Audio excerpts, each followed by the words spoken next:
Hello everyone. In this video we will discuss about the preamble of the constitution.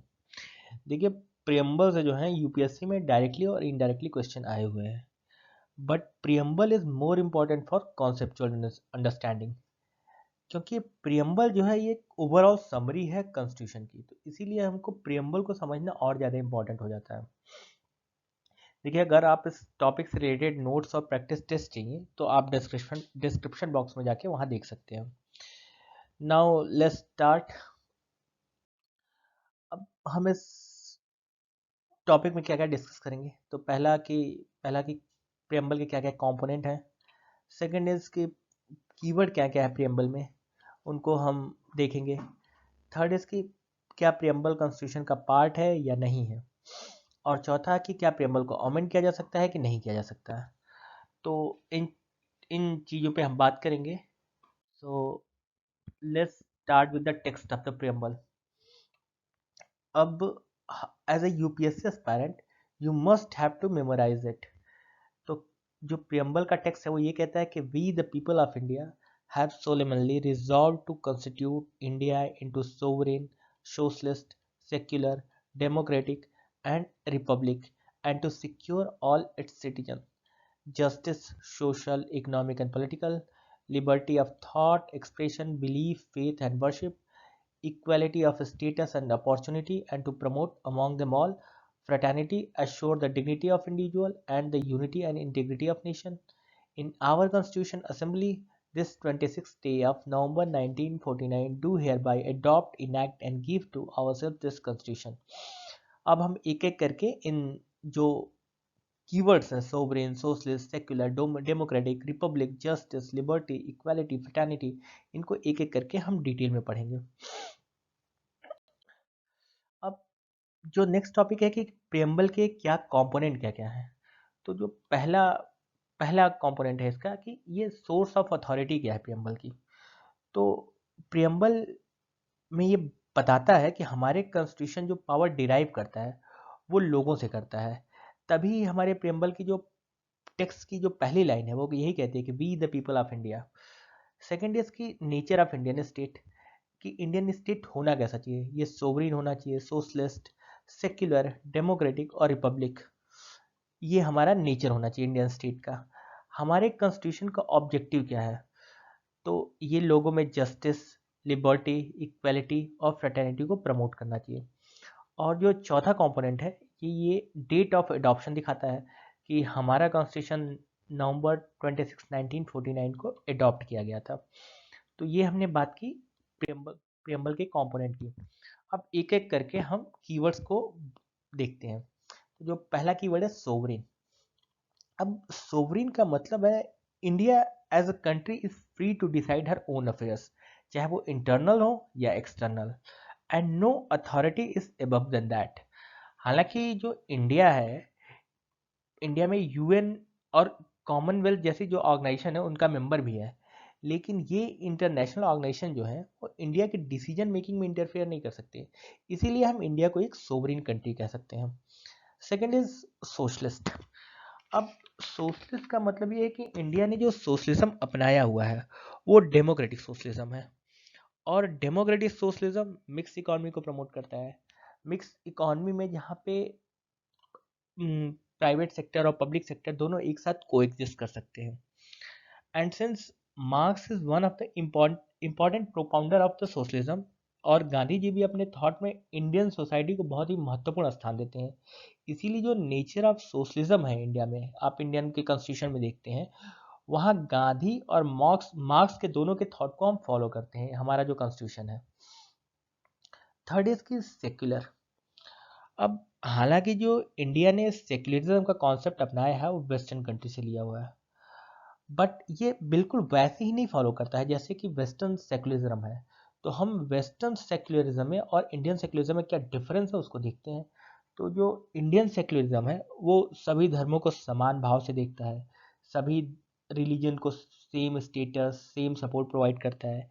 इसका मतलब ये है कि इंडिया का कोई अपना ऑफिशियल रिलीजन नहीं है कि हम ये कहें कि ये इंडिया का ऑफिशियल रिलीजन, इंडिया का कोई भी ऑफिशियल रिलीजन नहीं है। अब वहीं अगर आप वेस्टर्न सेक्युलरिज्म की बात करते हैं, तो वेस्टर्न सेक्युलरिज्म जो है वो रिलीजन और पॉलिटिक्स में सेपरेशन की बात करता है, और दोनों में डिस्टेंस मेंटेन करने को कहता है। तो ये बहुत ही बेसिक डिफरेंस है इंडिया के सेक्युलरिज्म में और वेस्टर्न कंट्रीज के सेक्युलरिज्म में। नेक्स्ट इज की डेमोक्रेटिक। अब जो हमारा जो कॉन्स्टिट्यूशन है उसमें डेमोक्रेटिक पॉलिटी जो है वो डेमोक्रेटिक नेचर का है, और हमारा जो कंट्री का जो डेमोक्रेसी जो बेस्ड है वो पॉपुलर सोवरेनिटी पे बेस्ड है, जिसका मतलब है कि जो सुप्रीम पावर है वो लोगों के पास ही है। अब डेमोक्रेसी दो तरह की होती हैं, एक तो होती है डायरेक्ट डेमोक्रेसी और एक होती है indirect democracy.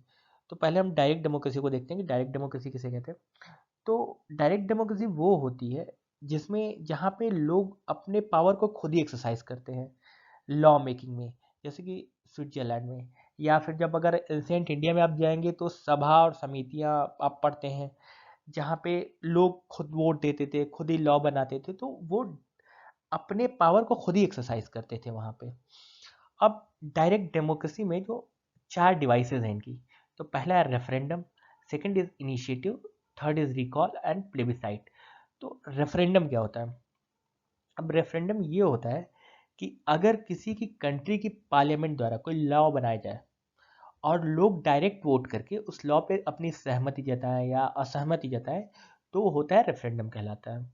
Second is initiative. अब इनिशिएटिव में क्या होता है कि जहां लोग खुद ही कोई बिल प्रपोज करते हैं और ताकि उस पर कानून बनाया जा सकता है। फॉर एग्जांपल जैसे करप्शन है, अब करप्शन पे इतनी बातें होती है लेकिन उस पर कोई कोई प्रॉपर लॉ नहीं है।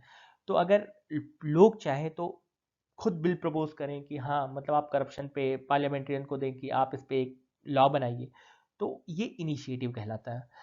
Third is recall. अब हम रिकॉल में क्या करते हैं कि यहाँ जहाँ जैसे हम वोटर्स जो होते हैं वो अपने रिप्रेजेंटेटिव को चुनते हैं फिक्स पीरियड ऑफ टाइम के लिए, लेकिन अगर मान लीजिए कोई रिप्रेजेंटेटिव है वो अपने काम को सही तरीके से नहीं कर पा रहा है, तो उससे उसके लिए उन्हें उनके जो जो टर्म है उनका फिक्स टर्म है उससे पहले ही हम उनको हटाने की मांग कर सकते हैं कि भैया आप उनको हटाइए, तो इसे रिकॉल कहते हैं। Next is plebiscite. प्लेबिसाइट ऐसा तरीका है जहाँ पे किसी भी इंपॉर्टेंट इशू को पब्लिक के सामने रख के और उस पर वोटिंग कराई जाए और लोगों की राय जानी जाए। जैसे ब्रेग्जिट हुआ, जहाँ पे इंग्लैंड को जब ब्रिटेन से अलग करने की बात हुई तो उस पर प्लेबिसाइट कराया गया, लोगों की राय मांगी गई और लोगों ने अपनी राय दी कि हाँ आप ब्रिटेन से इंग्लैंड को अलग करिए, तो ये प्लेबिसाइट कहलाता है। अब हम बात करते हैं इनडायरेक्ट डेमोक्रेसी की। इनडायरेक्ट डेमोक्रेसी क्या होता है? इनडायरेक्ट डेमोक्रेसी में जहाँ पे लोग जो अपने रिप्रेजेंटेटिव चुनते हैं, क्योंकि लोग इतने ज़्यादा हो जाते हैं कि उनको अपने रिप्रेजेंटेटिव चुनने पड़ते हैं, और ये चुने हुए जो रिप्रेजेंटेटिव है अपने खुद के कंसाइंस का यूज़ करके पावर को एक्सरसाइज करते हैं। मतलब कि आपने इन्हें चुन लिया और एक खुद जाके आपके लिए लॉ बनाते हैं, जैसे हम अपने लिए एमपी एमएलए चुनते हैं, ये जाके हमारे लिए पार्लियामेंट में या स्टेट लेजिस्लेचर में जाके हमारे लिए लॉ बनाते हैं, तो ये होती है इनडायरेक्ट डेमोक्रेसी। अब इनडायरेक्ट डेमोक्रेसी दो तरह की होती है, पहली की पार्लियामेंट्री डेमोक्रेसी और दूसरी होती है प्रेसिडेंशियल डेमोक्रेसी। अब पार्लियामेंट्री डेमोक्रेसी जो होती है वो बेस्ड होती है कोऑपरेशन और कोऑर्डिनेशन पे between the legislature and executive, और जो प्रेसिडेंशियल डेमोक्रेसी होती है वो बेस्ड होती है separation of power between executive and legislature. तो ये पार्लियामेंट्री डेमोक्रेसी और प्रेसिडेंशियल डेमोक्रेसी में डिफरेंस होता है। हम जो है हमारा कॉन्स्टिट्यूशन जो है पार्लियामेंट्री डेमोक्रेसी को फॉलो करता है, जहाँ पे लेजिस्लेचर और एग्जीक्यूटिव दोनों एक दूसरे को कोऑपरेट करते हैं, कोऑर्डिनेट करते हैं। Next is Republic. अब रिपब्लिक का मतलब यह है कि जो हेड ऑफ स्टेट होता है वो डायरेक्टली या इनडायरेक्टली चुना जाता है। अब जैसे कि मतलब इन केस ऑफ इंडिया हम यहाँ पे प्रेसिडेंट हैं, तो ये लोग हम चूंकि ये कोई भी बन सकता है तो ये रिपब्लिक कहलाता है। इसका मतलब ये था कि जो सुप्रीम पावर होती है वो लोगों के हाथ में होती है, ना कि किसी इंडिविजुअल के हाथ में होती है। जैसे आप ब्रिटेन में जब जाएंगे तो वहाँ पे मोनार्की है, क्योंकि वहाँ पे जो सुप्रीम लीडर होता है जो वहाँ का किंग होता है, तो वो जो है वहाँ वो मोनार्की कहलाता है, वो रिपब्लिक नहीं है। Next is justice. अब जस्टिस जो होती है वो तीन तरह की होती है, सोशल, इकोनॉमिक और political.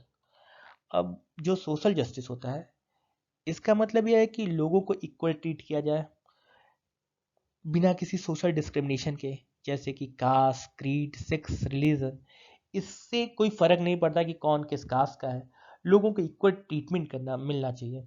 Second is economic justice.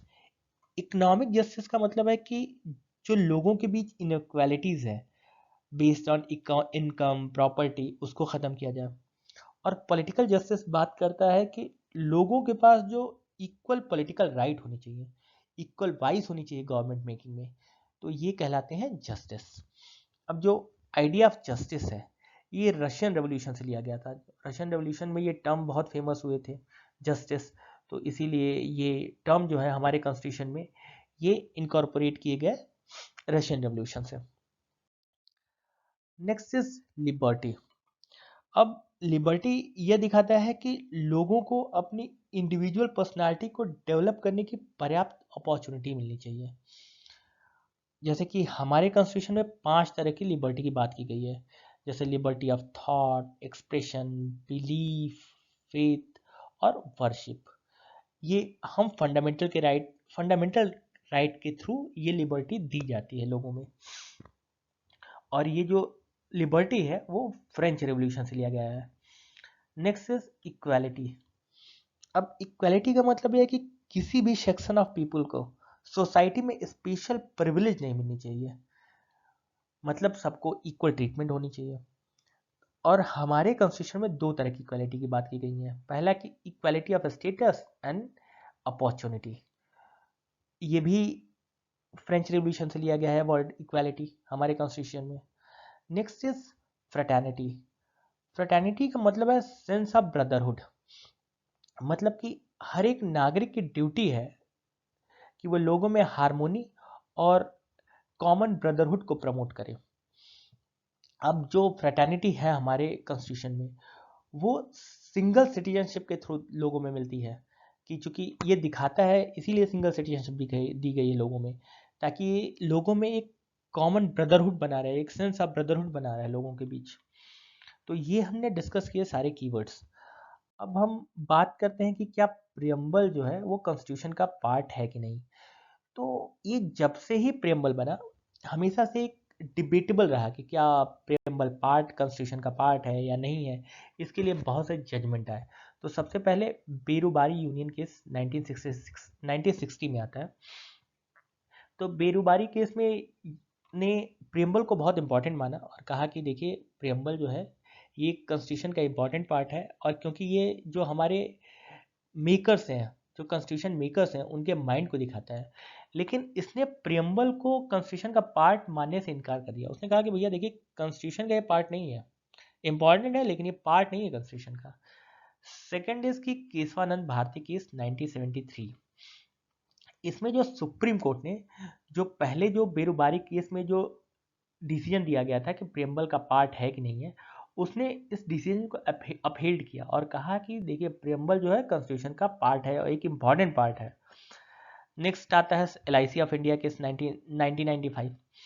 इसने भी वही केशवानंद भारती केस के वर्डिक्ट को फिर से दोहराया और कहा कि preamble is an integral part of constitution.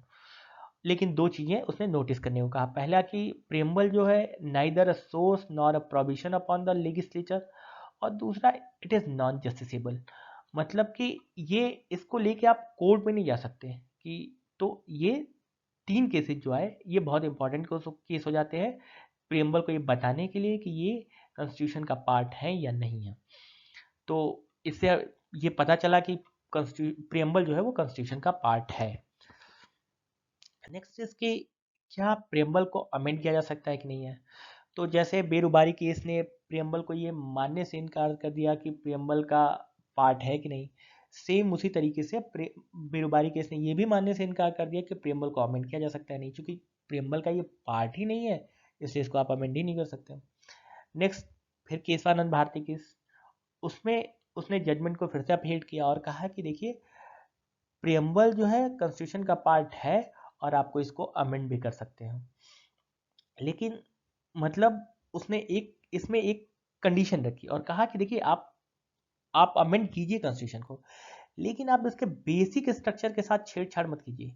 तो ये बेसिक स्ट्रक्चर जो है ये बहुत आगे जाके बहुत इंपॉर्टेंट हुआ कि बेसिक स्ट्रक्चर। अब बेसिक स्ट्रक्चर डिसाइड कैसे किया जाए कि क्या बेसिक स्ट्रक्चर है हमारे कॉन्स्टिट्यूशन का। तो ये केस दर केस हर केस में डिसाइड किया गया कि इस केस में ये डिसाइड किया गया कि किसी केस में कि सेकुलरिज्म कॉन्स्टिट्यूशन का बेसिक स्ट्रक्चर है, किसी में पार्लियामेंट्री डेमोक्रेसी को माना गया बेसिक स्ट्रक्चर के रूप में। तो ये बेसिक स्ट्रक्चर का जो कॉन्सेप्ट है वो केशवानंद भारती केस से निकल के आता है। अब प्रियम्बल को सिर्फ एक बार अमेंड किया गया 1976 में 42 कॉन्स्टिट्यूशनल अमेंडमेंट के थ्रू, और जिसमें इसमें 3 वर्ड जोड़े गए, सोशलिस्ट, सेक्युलर और इंटेग्रिटी, जिनको हमने अभी पीछे इसको डिस्कस किया कि क्या सोशलिस्ट है, क्या सेक्युलर है और इंटेग्रिटी है। तो ये 3 वर्ड जो है वो जोड़े गए सिर्फ एक ही बार अमेंड करके। अब सो ये चैप्टर में हमने क्या क्या डिस्कस किए। पहले तो हमने ये बात की कि प्रियम्बल के कंपोनेंट क्या क्या है। सेकंड इसकी प्रियम्बल में कीवर्ड्स कौन कौन से यूज़ किए गए हैं। थर्ड की क्या प्रियम्बल कॉन्स्टिट्यूशन का पार्ट है या नहीं है। और फोर्थ, क्या प्रियम्बल को अमेंड किया जा सकता है कि नहीं किया जा सकता। And this is the PYQ related to this topic, and you should have to go through this. And this is all for this lecture.